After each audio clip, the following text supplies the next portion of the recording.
So, hi guys! Welcome back to our YouTube channel. So, bagong araw at panibagong araw at ano daw? So, ayun na nga. So, pupunta tayo ngayon sa Simbahang Bato. So, ayun nga niyaya ko ni ate after namin bumisita kay kuya. After namin bumisita sa kanya at nagbantay, I mean like that. So, pinauwi na kami ni kuya para maagang darating ang tito namin doon sa susunod na magbantay sa kanya. Ngayon, sinabihan ako ni ate na punta doon kami sa Simbahang Bato. Doon sa nauna ako, like that there. So, ayun nga. Nagpasya kami pupunta doon sa Simbahang Bato ng Catholic. Sa nauna ako. So, ayun, akala ko, ang sabi niya sa akin ay malapit na. Butik bien, layo pala bien. So, siguro simula sa bahay nila hanggang doon. So, nagbiyahe kami siguro ng mga 30 minutes like that. Yeah, I think so. Mga ganun. Hindi ko na kasi namalayan yung oras. Kasi nga, nag-motor lang kami. Kaya nagbigbay kami. So, sakit na sakit sa part. Tuwing nagbibiyahe kami, punta dun sa bahay nila hanggang hospital. Ayun, sakit sa part. Tapos nagpunta kami ng bahay nila hanggang doon sa Simbahang Bato. So, this is it, Pansit. Balita natin kung saan ang Simbahang Bato. At kung anong, ito to kasi ang sinaunang Simbahang Bato.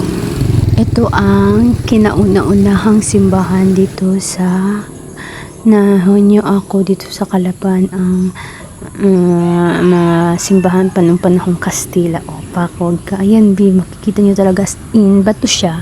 Gawa nga talaga siya sa bato. Gawa, o sabihin natin, gawa siya semento na gawa siya sa bato talaga. Kasi nga,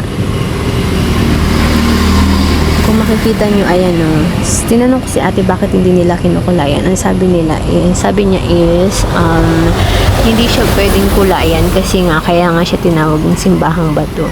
So, kung makita nyo, malumot-lumot talaga siya, B.O. Ayan o, ang lumot. Ngayon, nirevenate lang sa loob na lagyan lang ng ganyan para maging maganda siya tignan, diba?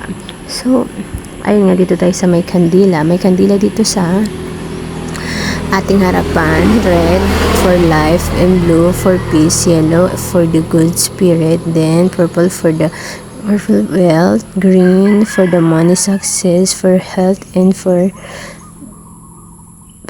dasal para sa pamilya. Panginoon, patnubayan mo po ang aking pamilya sa anumang kapahamakan at ituro mo po sa kanila ang tamang landas tungo sa magandang kinabukasan. Basbasan niyo po kami. Like that. Hindi ko, ang bilis ko ha, in fairness. So, dyan ka magtitilag ng kandila. Ayan. Magtitilag ka ng kandila dito. So, mag-pray ka, ganun, or wish ka, ganyan, kung anong gusto mong sabihin. At ito yung shell na kapag bago kang papasok, magsisign of the cross at bago ka lalabas, is kailangan mo i-ano ang kamay mo doon, tapos mag-sign of the cross ka, like that. At ito nga, merong ribulto din dito sa gilid. Kung as in makikita nyo ang bahay niya na bato is ayan, mas in lumot-lumot na talaga siya. Ayaw din nilang i-revenate kasi nga kapag ni-revenate mo yan, ano ba yun? Pinaganda mo yan, hindi naman siya matatawag ng Simbahang Bato. Siya pa. Kung makikita nyo ang loob niya, ayan. See? Ito nga pala ang loob ng Simbahang Bato. Napakaganda rin niya. At parang kumbaga sa atin, kasi sa amin nga mayroong inapuong bato. At dito naman sa kanila mayroong Simbahang Bato. Yun nga lang, napakalayo din. Kumbaga sa amin sa Candelaria hanggang sa inapuong bato napakalayo din. So talagang sacrifice sa pagpunta kung talagang gusto mong pumunta, diba? Walang malayo sa malapit kung gusto mong puntahan. Pak. So medyo pa-model ang auntie ha. Just kidding. At after po nating mag-pray at magpasalamat sa lahat-lahat, ay may konting palakad ang auntie. Char. And after natin po dyan, and nandito tayo ngayon sa souvenir, sa mga nagsisipunta po dito sa Simbahang Bato. Kung gusto niyo po ng souvenir, so meron po dito ng mga iba't ibang klaseng souvenir. May mga earrings, necklace with the Jesus, like that. Basta marami po dito, iba't iba.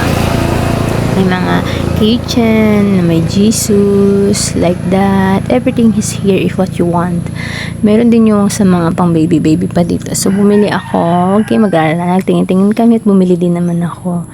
At bumili na ako sa halagang 25 peso. O, fuck, wag ka. At least bumili, wag kang ganyan. So, bumili ako para doon sa pamangkin ko. At ibibigay ko sa kanya. O, diba? So, mag-BJ muna tayo. Oh, no. What the heck? Ay, means buko juice. Dahil tamang init lang. Sobrang init lang po talaga dito. Sobrang init. So, nagbuko juice muna po kami ni ate. Diba? Yummy din ang buko juice nila dito. Alam nyo ba, ito is 20 pesos lang. Sa Maynila, oh my God. Ang ganito nila is nasa 45 pesos na. Wala. Dito is 20 pesos lang. Sa Maynila, nung nagbili ako ng ganito, as in, nasa 45 pesos. Oh my God, too much expensive na ang bilihin. Nakakaumay na lang talaga. Kaya mas minsan, ayoko na lang bumili. Di bali na lang magutuman kaysa bumili. Just kidding. Pero no choice, kailangan natin bumili at uminom para hindi tayo mahimatay like that. So, guys, thank you for watching and I hope you enjoy. Salamat nga pala sa panonood sa aking video na walang kakwenta-kwenta pero pwede naman natin maglagyan ng kwenta. So, thank you for watching and don't forget to subscribe and like and share this video. Have a good day and have a nice day.